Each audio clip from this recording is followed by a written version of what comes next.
Welcome to the Banker Lamp. Please enjoy the video. In this video, I will explain how to replace a starter on a Dodge Dart, updated.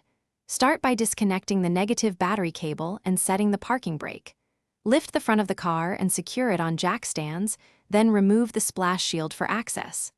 Label electrical connections and take a quick photo for reference. Unbolt the starter, pull it free, and compare the new part to the old one before installing.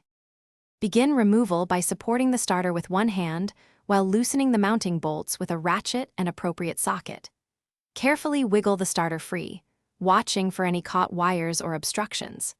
Once lowered, place the old starter on a clean surface and compare mounting points and electrical connections to the new unit to ensure correct fitment and orientation prior to installation. If you're finding this helpful, please subscribe and like so I can keep making practical repair videos you can trust.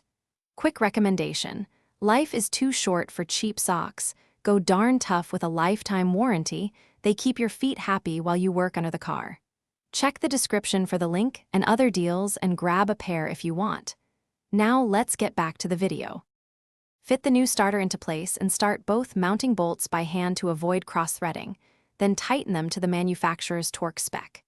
Reconnect the heavy positive cable, then the smaller ignition wire, ensuring clean, tight connections.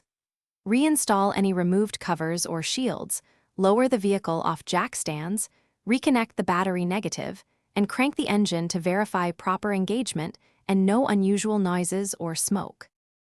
Thanks for watching. If this was helpful, leave a like and consider subscribing. See you next time.